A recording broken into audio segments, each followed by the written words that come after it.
Hello students, welcome to all about civil structural mechanics में हम unit पढ़ रहे हैं मोमेंट ऑफ इनर्शिया।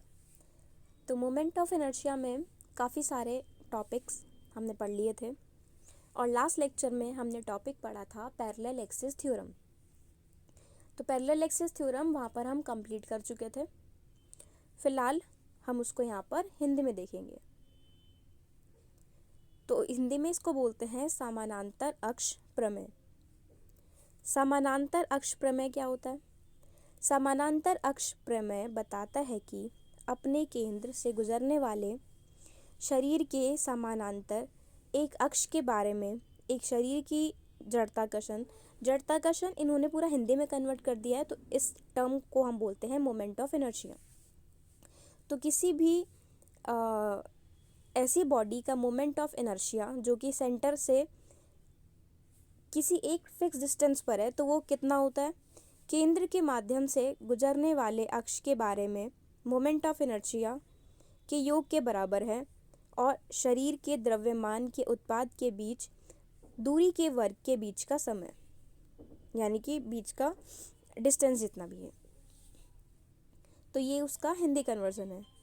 उसके बाद समानांतर एक्सिस प्रमेय सूत्र यानी कि पैरेलल एक्सिस थ्योरम जो हमारे पास है, उसको हम रिप्रेजेंट कैसे करते हैं? तो उसको रिप्रेजेंट कर रहे हैं I is equals to I G plus M square.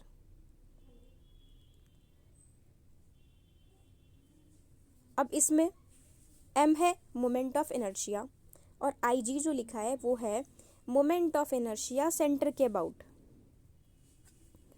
तो अब यहाँ पर जो I है मोमेंट ऑफ इनर्शिया, तो I से हमने रिप्रेजेंट किया है मोमेंट ऑफ इनर्शिया को। फिर आई सी है केंद्र के अबाउट जितना भी मोमेंट ऑफ इनर्शिया है उसको हम आई सी से यहाँ पर बता रहे हैं। और फिर m है शरीर का द्रव्यमान और h square I is equals to I G plus M H square m into H का स्क्वायर। तो h है जो भी दो पैरेलल एक्सिस हैं उनके बीच में जितनी भी डिस्टेंस है उसको हम h से रिप्रेजेंट कर रहे हैं। सपोज 1 मीटर पर है तो वो 1 मीटर, 10 सेंटीमीटर पर है तो 10 सेंटीमीटर h की वैल्यू हो गई। तो I is equals to I G plus M H का स्क्वायर। ये हमारे पास है फॉर्मूला पैरेलल एक्सिस थ्योरम का।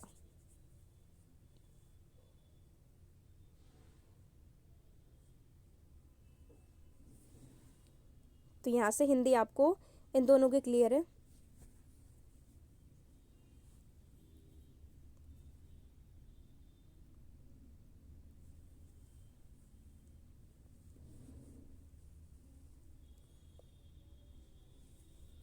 नेक्स्ट देखते हैं समानांतर एक्सिस प्रमेय व्युत्पत्ति, यानी कि जो डेरिवेशन है मोमेंट ऑफ इनर्शिया का पैरेलल एक्सिस थ्योरम में वो कैसे आ रहा है।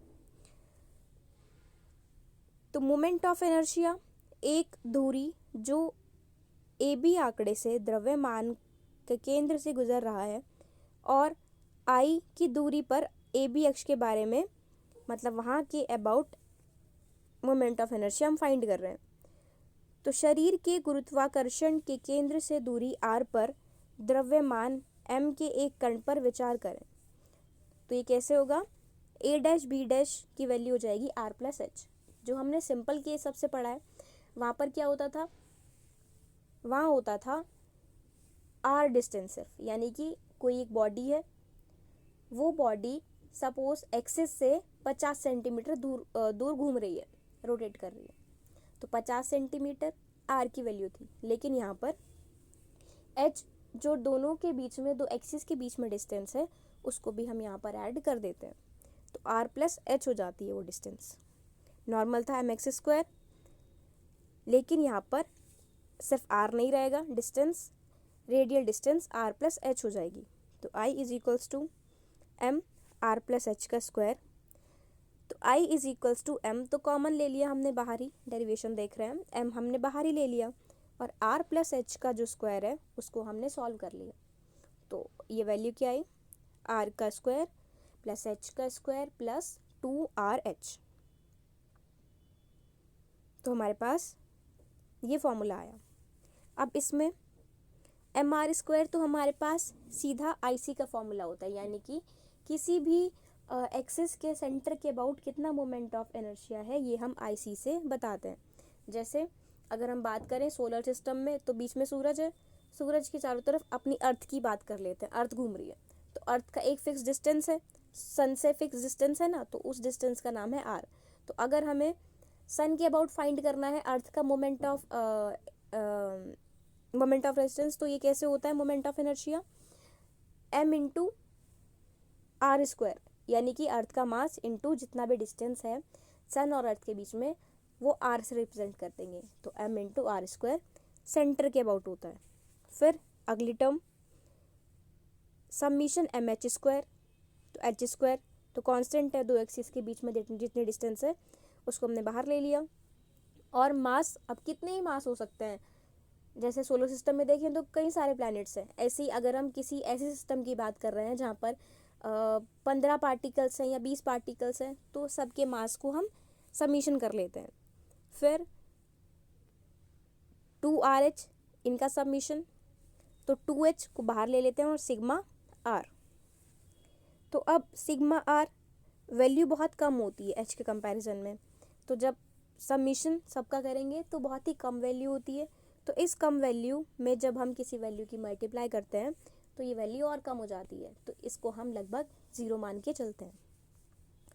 तो I का फॉर्मूला आ जाता है I is equals to I C plus M H का square, I is equals to I C plus M H का स्क्वायर। तो ये सिंपल बेसिक फॉर्मूला है जो हमने मोमेंट ऑफ इनर्शिया के लिए पढ़ा है पैरेलल एक्सिस थ्योरम में। अब फिर हमने एक रॉड का एग्जांपल लिया था, तो इस रॉड में क्या होता है,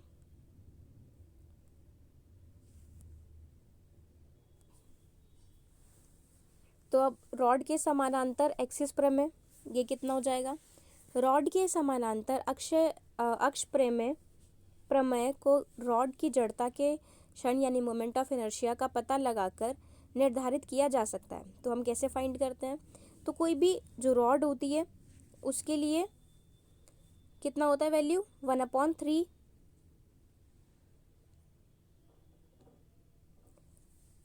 और डिस्टेंस h का कितना है, वो डिस्टेंस होता है L/2।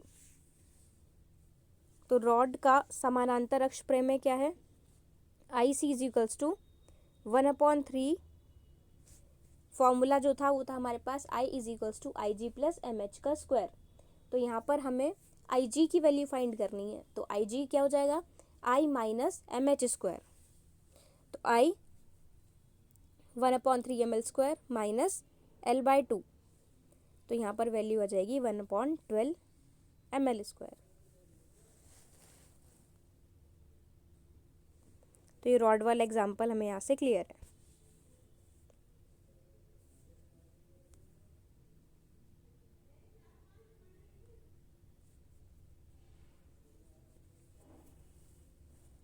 यहाँ से ऐसे मोमेंट ऑफ इनर्शिया था। तो अब सिंपल जो हमने पैरेलल एक्सिस थ्योरम थी एक बार देख लेते हैं, फिर हम शुरू करेंगे परपेंडिकुलर एक्सिस थ्योरम। तो पैरेलल एक्सिस थ्योरम के according moment of inertia body का किसी भी एक्सिस जो कि पैरेलल है बॉडी जिससे पास हो रही है, तो वो कितना होगा, वो होता है sum of moment of inertia of body about the axis passing through the center and product of mass of the body times the square of the distance between the two axes। फिर हमने parallel axis theorem का जो basic formula है I is equals to I C plus M H square ये पढ़ा है, जिसमें कि I है मोमेंट ऑफ इनर्शिया बॉडी का और आई सी है सेंटर के about moment of inertia, M mass of the body और H है H स्क्वायर होता है स्क्वायर ऑफ द डिस्टेंस किन्हीं भी दो एक्सिस के बीच में डिस्टेंस का स्क्वायर, ये होता है H स्क्वायर। अब ये थ्योरम हम कहाँ अप्लाई करते हैं, ये थ्योरम हम अप्लाई करते हैं ऐसी जगह पर जहाँ पर बॉडी सिमेट्रिकल नहीं है। इसको डिटेल में भी पढ़ेंगे अभी पैरेलल एक्सिस थ्योरम में, फिर इसको डिराइव करना हमने देखा था और अभी हिंदी में जब पढ़ा है तो यहाँ से पढ़ ही लिया है I is equals to I C plus M H square, formula यहाँ से आ जाता है।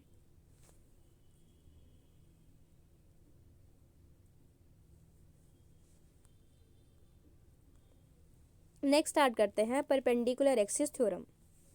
तो perpendicular axis theorem, parallel axis theorem में हमने बात की थी कि कोई भी एक्सिस अगर एक है जिसके अबाउट हमें मोमेंट ऑफ इनर्शिया पता है, सेंटर का, बॉडी का मास पता है, और कोई और एक्सिस है जो कि उस एक्सिस के पैरेलल है, बिल्कुल समानांतर है।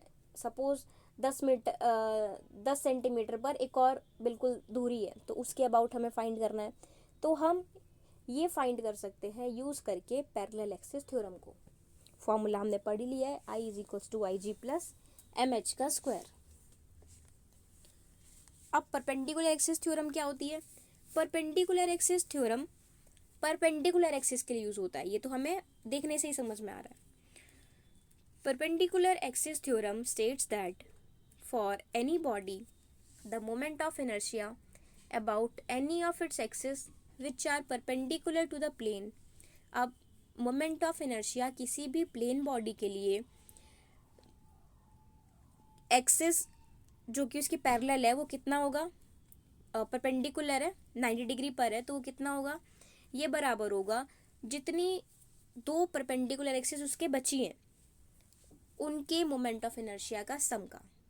यानी कि कोई भी एक बॉडी जो कि प्लेन है, तो वो प्लेन बॉडी के परपेंडिकुलर कितना होगा मोमेंट ऑफ इनर्शिया? ये होगा इस परपेंडिकुलर के अबाउट जितनी दो परपेंडिकुलर हैं, 3 एक्सिस की बात कर रहे हैं, तीनों एक दूसरे के परपेंडिकुलर है, तो वर्टिकल वाली जो है हमें उसके जो दो परपेंडिकुलर है वहां से फाइंड करना है। उन दो की मोमेंट ऑफ इनर्शिया का सम तीसरी के इक्वल होगा।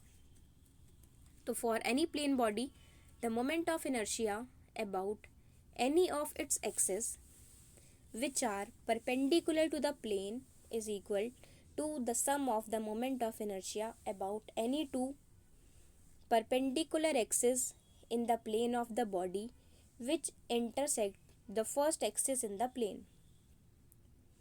अब परपेंडिकुलर एक्सिस थ्योरम के बारे में थोड़ा सा और, ये यूज़ कहाँ होती है? परपेंडिकुलर एक्सिस थ्योरम यूज़ होती है जहाँ पर बॉडी सिमेट्रिक होती है। सिमेट्रिक का मतलब जैसी बॉडी राइट से दिख रही है वैसी ही बॉडी लेफ्ट में दिख रही है। जैसे हमारा राइट हैंड और लेफ्ट हैंड सिमेट्रिकल है ना, बॉडी को अगर बिल्कुल एक वर्टिकल एक्सिस ले लें और डिवाइड कर दें तो जैसा पोर्शन राइट में होगा वैसे ही पोर्शन लेफ्ट में दिख रहा है। राइट हैंड और लेफ्ट हैंड सिमेट्रिकल है, हमारा राइट वाला कान और लेफ्ट वाला कान सिमेट्रिकल है। तो ऐसी बॉडी जो लेफ्ट और राइट यानी कि दोनों जगह पर इक्वल दिख रही है शेप में, तो ऐसी बॉडी को हम बोलते हैं सिमेट्रिकल बॉडी। तो सिमेट्रिकल बॉडी के लिए परपेंडिकुलर एक्सिस थ्योरम यूज होता है। तो सिमेट्रिकल होनी चाहिए बॉडी किन्हीं भी दो एक्सिस के सिमेट्रिकल होनी चाहिए बॉडी। तो तीसरी जो होगी वहां का मोमेंट ऑफ इनर्शिया हम फाइंड कर सकते हैं बाकी दो के मोमेंट ऑफ इनर्शिया को ऐड करके। यानी कि किसी भी बॉडी कि दो ऐसी एक्सिस हैं जिनके अबाउट वो सिमेट्रिकल है, यानी कि एक एक्सिस से डिवाइड किया तो भी इक्वल पोर्शन आए, फिर एक और एक्सिस ली दूसरी डायरेक्शन में, उसमें भी लेफ्ट और राइट में इक्वल आए। अगर ऐसा हो रहा है तो जो तीसरी एक्सिस होगी इन दोनों के परपेंडिकुलर, वहाँ का मोमेंट ऑफ इनर्शिया हम इजीली फाइंड कर सकते हैं बाकी दोनों के मोमेंट ऑफ इनर्शिया को ऐड करके। तो जैसे कि IA = IB + IC। अभी और समझ में आएगा, इतना रीड करो पहले।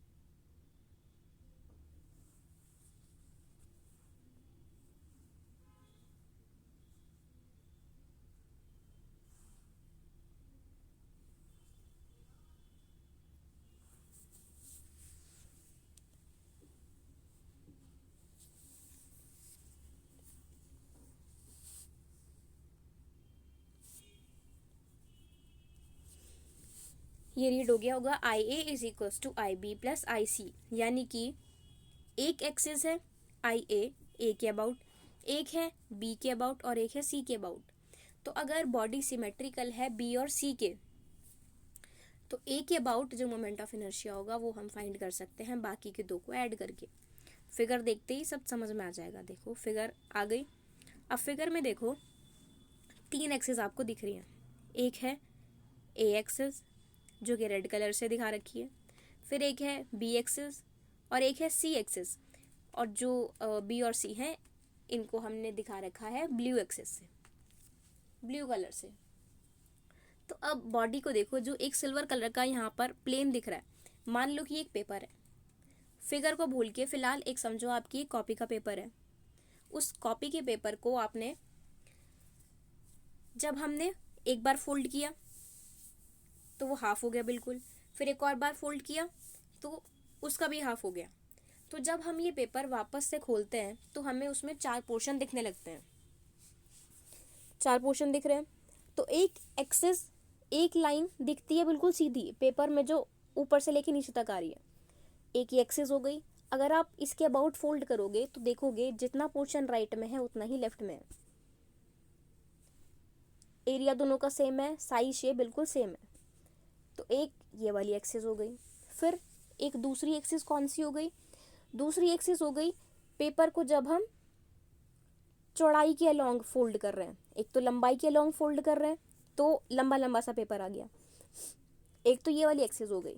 एक दूसरी एक्सिस कौन सी हुई? जब हम चौड़ाई के अलोंग फोल्ड कर रहे हैं तो भी 2 पोर्शंस हो गए। तो अब यहाँ पर हम देख रहे हैं कि पेपर के अंदर 2 एक्सिस हैं। एक है वर्टिकल एक्सिस, एक है हॉरिजॉन्टल एक्सिस, जिसके अबाउट पेपर बिल्कुल सिमेट्रिकल है। अगर हम वर्टिकल लाइन को बेस मान के फोल्ड कर दें तो भी राइट लेफ्ट बिल्कुल इक्वल आ रहे हैं। दूसरी चीज़, अगर हम बिल्कुल सेंटर की जो लाइन है, पेपर को हमने चौड़ाई के अकॉर्डिंग फोल्ड करा है, तो वहाँ पर अगर हम फोल्ड कर रहे हैं तो वहाँ पर भी हम देख रहे हैं कि लेफ्ट और राइट में बिल्कुल, यानी कि ऊपर नीचे बिल्कुल बराबर है। तो वो जो एक्सिस है उनको हम बोलते हैं सिमेट्रिकल एक्सिस। अब एग्जाम्पल में आ जाओ, फिगर देखो। तो फिगर में एक एक्सिस आपको दिख रही है आई बी। तो इमेजिन करना है कि आई बी जो एक्सिस होगी, आई बी के अलोंग अगर हम इस प्लेन को काट देते हैं, ये जो सिल्वर वाला प्लेन दिख रहा है हमने इसको काट दिया इसके अलोंग, तो जैसा राइट में फिगर है बिल्कुल वैसे ही लेफ्ट में है। बिल्कुल सेम साइज होगा, बिल्कुल सेम शेप होगी। कटने के बाद 2 पीस बच जाएंगे। तो जैसा एक पीस होगा वैसे ही बिल्कुल दूसरा पीस है। एक तो ये आई बी के अलोंग हो गया। दूसरी बार जो आई सी एक्सिस है, यानी कि सी एक्सिस जो है, तो सी के अबाउट जब हम ले रहे हैं, मान लो कि जो सी एक्सिस है इसके अबाउट हमने प्लेन को कट कर दिया, यानी कि जो सी एक्सिस है लंबाई में हम काट रहे हैं पेपर को। तो अब ऐसे काट रहे हैं तो जितना लेफ्ट में उतना ही राइट में है, तो ये बिल्कुल सिमेट्रिकल एक्सिस है। तो आई बी और आई सी सिमेट्रिकल एक्सिस है। थ्योरम में ऊपर लिखा है, देखो थ्योरम लिखिए, I A is equals to I B plus I C. इस बात का क्या मतलब हुआ? अगर कोई भी प्लेन है, उस प्लेन की 2 एक्सिस हैं जिनके अबाउट प्लेन सिमेट्रिकल है। समझ में आ रही है बिल्कुल बात? प्लेन है और एक तो बी एक्सिस है, इसके भी सिमेट्रिकल है, यानी कि बी काट रही है तो लेफ्ट राइट बिल्कुल सेम। सी एक्सिस दिख रही है एक, जिसके अलोंग लेफ्ट राइट बिल्कुल सेम है। तो अगर कोई 2 ऐसी एक्सिस हैं जो कि प्लेन को सिमेट्रिकल बना रही हैं और काट रही हैं, तो इनके परपेंडिकुलर जो एक्सिस होगी, यानी कि इन दोनों एक्सिस के 90 डिग्री पर जो एक्सिस होगी, उसका मोमेंट ऑफ इनर्शिया हम फाइंड कर सकते हैं। तो आई ए जो रेड कलर वाला है, यहाँ का मोमेंट ऑफ इनर्शिया हम फाइंड कर सकते हैं इस एक्सिस के अबाउट बाकी 2 के मोमेंट ऑफ इनर्शिया को ऐड करके। वही चीज़ देखो, वही चीज़ फॉर्मूला में लिखी है।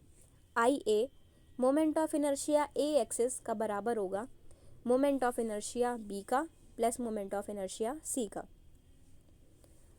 फिगर से एकदम चीज़ क्लियर हो गई होगी। नेक्स्ट देखो, से in engineering application we have to find the moment of inertia of a body, but the body is irregularly shaped and the moment of in these cases we can make use of the parallel axis theorem. We get the moment of inertia at any point as long as we know the center of gravity of the body. क्या कहना चाह रहे हैं paragraph में? Paragraph में ये कहना चाह रहे हैं कि अगर बॉडी सिमेट्रिकल होती है तो हम यूज़ करते हैं परपेंडिकुलर एक्सिस थ्योरम। और अगर बॉडी सिमेट्रिकल नहीं होती है तो हम यूज़ करते हैं पैरेलल एक्सिस थ्योरम, जो कि हमने लास्ट लेक्चर में डिटेल में पढ़ी है और शुरुआत में भी थोड़ी सी पढ़ी है, फॉर्मूला देखा है। तो अगर बॉडी सिमेट्रिकल है तो यूज़ हो रही है परपेंडिकुलर एक्सिस थ्योरम, और अगर सिमेट्रिकल नहीं है बॉडी तो हम यूज़ कर रहे हैं पैरेलल एक्सिस थ्योरम। तो वहाँ पर कैसे यूज़ हो रही है? सिमेट्रिकल का तो बात एकदम क्लियर है, सिमेट्रिकल होते ही हम तीसरी एक्सिस का फाइंड कर सकते हैं। लेकिन पैरेलल में कैसे होगा? पैरेलल में ऐसे होगा कि सेंटर ऑफ ग्रेविटी को यूज़ करके हम मोमेंट ऑफ इनर्शिया वहाँ पर फाइंड करेंगे। और इस चीज़ का यूज़ बहुत ही ज़्यादा होता है, चाहे वो स्पेस इंजीनियरिंग में हो, चाहे वो डिज़ाइनिंग में हो, स्पेस क्राफ्ट्स हो, सैटेलाइट्स हो, तो बहुत ज़्यादा यूज़ मोमेंट ऑफ इनर्शिया और ये जो दो थ्योरम्स हैं, पैरेलल एक्सिस थ्योरम और परपेंडिकुलर एक्सिस थ्योरम, उनका यूज़ होता है। हम सिविल में भी इस थ्योरम को पढ़ेंगे, इनका यूज़ करेंगे। जब हम पढ़ेंगे डिज़ाइनिंग करना सीखेंगे, जैसे बीम होता है तो हम उसके डिज़ाइनिंग करते हैं, वहाँ पर भी हम मोमेंट ऑफ रेजिस्टेंस निकालते हैं, तो मोमेंट ऑफ इनर्शिया का यूज़ आता है वहाँ भी। तो जब हम वहाँ पर पढ़ेंगे तो इन थ्योरम के बेसिस पर डिज़ाइनिंग वहाँ पर सीखेंगे। तो एग्जाम्पल के ये फिगर के बेसिस पर आपको बात समझ आ गई होगी कि IA का इनर्शिया इक्वल होगा, मोमेंट ऑफ इनर्शिया इक्वल होगा B और C के मोमेंट ऑफ इनर्शिया को अगर हम ऐड कर देते हैं। नेक्स्ट क्वेश्चन देखो, एक क्वेश्चन है बहुत ही सिंपल सा क्वेश्चन ये है, if the moment of inertia of a body along a perpendicular axis passing through the center of gravity is 50 kilogram meter square and the mass of the body is 30 kg. What is the moment of inertia of the same body along another axis which is 50 centimeter away from the current axis parallel to it? तो यहाँ पर आपको question दिख रहा है, question यहाँ से read करो और समझो क्वेश्चन में क्या बोला गया है।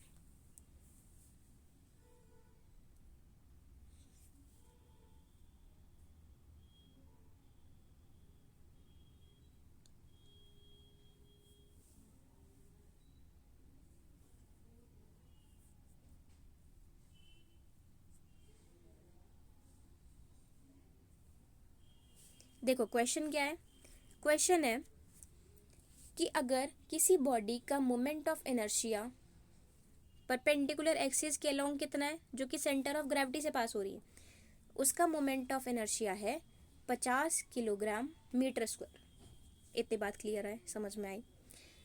और मास कितना है बॉडी का मास है 30 kg।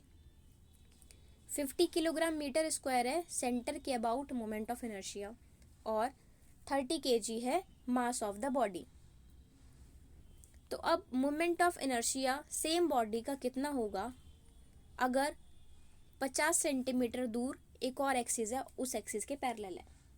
तो क्वेश्चन समझ में आया कि कोई भी एक एक्सिस है हमारे पास, उस एक्सिस के पास सेंटर ऑफ ग्रेविटी है, सेंटर ऑफ ग्रेविटी उसके अबाउट 50 किलोग्राम मीटर स्क्वायर है, और जो मास है वो मास कितने का है, वो है 30 किलोग्राम का। तो अब 50 सेंटीमीटर दूर एक और एक्सिस है जो कि है इस एक्सिस के बिल्कुल पैरेलल, समानांतर। तो इसका सॉल्यूशन हमारे पास फॉर्मूला है I is equals to IG plus MH²। तो हम मोमेंट ऑफ इनर्शिया कैसे फाइंड करेंगे? IG की वैल्यू हमारे पास पहले से ही क्वेश्चन में दे रखी है, कितनी है, सेंटर के about 50 kilogram metre square, value put कर दी डायरेक्ट, प्लस M मास कितना है बॉडी का 30 kilogram, into H², H distance कितनी है, ये है 50 सेंटीमीटर। तो 50 सेंटीमीटर को मीटर में कन्वर्ट किया। जितनी भी कैलकुलेशन है सबको एक यूनिट में रखना है, फिर सॉल्व करना है। तो 50 सेंटीमीटर को भी हमने मीटर में कन्वर्ट कर लिया। तो 30 इंटू 0.5 का स्क्वायर, 0.5 के स्क्वायर को हमने मल्टीप्लाई किया 30 से, और फिर जो आंसर आया उसको 50 में ऐड कर दिया। तो हमारे पास वैल्यू आई 57.5 kg मीटर स्क्वायर। बहुत सिंपल सा formula, I is equals to IG plus M H का स्क्वायर। IG की वैल्यू थी, मास की वैल्यू थी और H की वैल्यू थी। तीनों वैल्यूज पुट करके हमने यहाँ से I की वैल्यू फाइंड कर ली 57.5 किलोग्राम मीटर स्क्वायर। तो सिंपल सा क्वेश्चन था। नेक्स्ट लेक्चर में और टॉपिक्स कवर करेंगे। Okay, thank you.